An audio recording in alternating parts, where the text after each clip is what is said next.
মুখ্যমন্ত্ৰী হাই ইনকলাব জিন্দাবাদ চৰকাৰী বিদ্যালয় জীয়াই ৰাখিব লাগিব।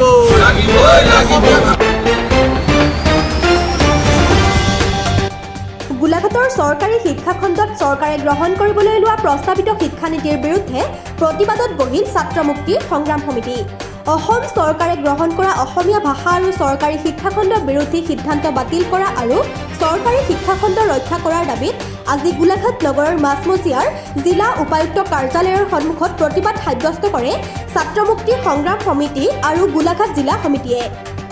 সংগঠনটোৱে চৰকাৰৰ এই হঠকাৰী সিদ্ধান্তৰ বিৰুদ্ধে 5 ঘণ্টীয়া অৱস্থান ধৰ্মঘট কাৰ্যসূচী ৰূপায়ণৰ জৰিয়তে তীব্ৰ প্ৰতিবাদ সাব্যস্ত কৰে। সংগঠনটোৰ কৰ্মীসকলে চৰকাৰ বিৰোধী বিভিন্ন শ্লোগানেৰে পৰিৱেশ উত্তাল কৰি তোলে। ভাষা নিষেধ কৰিবলৈ ষড়যন্ত্ৰ কৰা বিজেপি চৰকাৰ প্ৰাথমিক পৰ্যায়ত নিজৰ মাতৃভাষাতে আচলতে কোনোবা যিকোনো বিষয় যেতিয়া শিক্ষা গ্ৰহণ কৰে সেইটো ভালদৰে বুজি পায়, সেইটো বা অনুধাৱন কৰিব পাৰে। আপুনি যদি যে ভাৰতীয় শিক্ষানীতিৰ মাতৃভাষাত সেই কথা কৈছে বা যিসমূহ ডাঙৰ ডাঙৰ শিক্ষা পণ্ডিত আছে, সেই আপুনি ভয়ংকৰ ৰমণৰ কথাই কওক, সৰ্বপল্লী ৰাধাকৃষ্ণনৰ কথাই সকলোৱে নিজৰ শিশুক মাতৃভাষাত আচলতে শিক্ষা প্ৰদানৰ কথা তেওঁলোকে কৈছে। কিন্তু অসম চৰকাৰে কোৱাৰ কথা শুনি আচলতে এনেকুৱা ধৰণৰ গছত গৰু উঠা ধৰণৰ সিদ্ধান্ত গ্ৰহণ কৰি আছে নাজানো, যে নাভুত নাচুত কিছুমান সিদ্ধান্ত গ্ৰহণ কৰিছে। তেওঁলোকে অংক আৰু বিজ্ঞান তেওঁলোকে ইংৰাজী মাধ্যমত পঢ়োৱাৰ কথা কৈছে, যিটো কোনো দেশত আচলতে কোনো দেশত কোনো ৰাজ্যত এই কথাটো কেতিয়াও হৈ থকা নাই।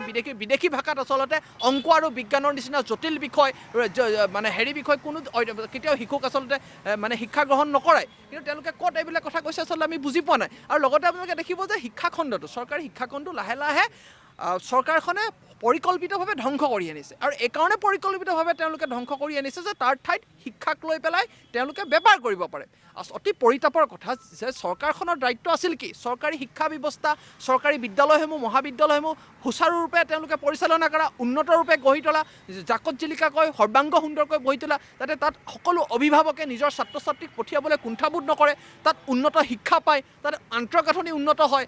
গতিকে তেওঁলোকে সেইবিলাক বস্তু তেওঁলোকে সেই কামবিলাক তেওঁলোকে নকৰি তেওঁলোকে ডাইৰেক্ট মুখ্যমন্ত্ৰীজনে এটা পাতলীয়া কথা কৈ দিছে যে মাধ্যমটোৰ কাৰণে, অসমীয়া মাধ্যমৰ কাৰণে চৰকাৰী বিদ্যালয়ত আচলতে ছাত্ৰ ছাত্ৰী নাযায়। এইটো কেতিয়াও আচলতে গ্ৰহণযোগ্য কথা নহয়, এইটো কেতিয়াও শুদ্ধ কথা নহয়। আচলতে উন্নত গুণগত মানদণ্ডৰ শিক্ষা নোপোৱাৰ কাৰণে আমাৰ চৰকাৰী স্কুলবিলাকত আচলতে কোনো অভিভাৱকে ছাত্ৰ ছাত্ৰী মানে আপোনাৰ আজিকালি নপঠিওৱা হৈছে, তেওঁলোকে প্ৰাইভেট স্কুলত দিয়া হৈছে। আৰু গুণগত মানদণ্ড শিক্ষা পাব কেনেকৈ? যিটো সময়ত অসমত আজি 4,000 স্কুল এজনীয়া শিক্ষকে চলি আছে, বহুত স্কুলৰ ওপৰৰ চালি নাই, ডেস্ক বেঞ্চ নাই, ব্লেকবোৰ্ড নাই, চক পেঞ্চিল নাই, বিদ্যুতিকৰ ব্যৱস্থা নাই। সেইসমূহ ব্যৱস্থা চৰকাৰখনে কিয় কৰা নাই? আৰু আজিৰ দিনত অসমৰ ইতিহাসত আটাইতকৈ বেছি দিন শিক্ষামন্ত্ৰী কোন হৈ আছে? হিমন্ত বিশ্ব শৰ্মা, এতিয়াৰ মুখ্যমন্ত্ৰী। তেওঁ 12 বছৰ দিন অসমৰ শিক্ষামন্ত্ৰী হৈ আছে। আৰু তেওঁ এতিয়া নিজৰ দুখ তেওঁ স্বীকাৰ নকৰি এতিয়া তেওঁ বেলেগক সেই দুখটো দিব বিচাৰিছে, ৰাইজক, ছাত্ৰ ছাত্ৰীক, আমাৰ সংগঠনবিলাকক সেই দুখটো দি দিব বিচাৰিছে। তেওঁ নিজে এতিয়া ধোৱা তুলসীৰ পাত হ'ব বিচাৰিছে। এইটো কেনেকুৱা ধৰণৰ কথা? আপোনাৰ দায়িত্ব আছিলে নে না মুখ্যমন্ত্ৰী হিমন্ত বিশ্ব শৰ্মা, যে চৰকাৰী স্কুলবিলাক, চৰকাৰী বিদ্যালয়বিলাক সৰ্বাংগ সুন্দৰভাৱে গঢ়ি তোলা, তাত শিক্ষকৰ নিযুক্তি দিয়া, তাত ব্লেকবোৰ্ড বা আন্তঃগাঁথনি গঢ়ি তোলা, সেই সময়ত আপোনাৰ দায়িত্ব আছে না? আপুনি তাকে নকৰি এতিয়া স্কুলসমূহ কিয় বন্ধ কৰি আছে?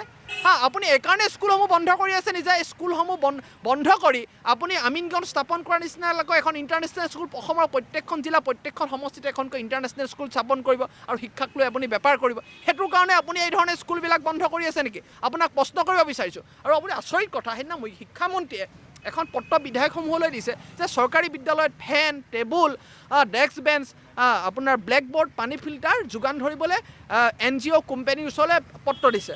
আৰু যিটো সময়ত আমি RTI যোগে তথ্য পাইছোঁ যে অসমৰ শিক্ষাখণ্ডৰ উন্নয়নৰ নামত যোৱা 4 বছৰত সৰ্বশিক্ষাই 5,731.79 কোটি টকা ব্যয় কৰিছে।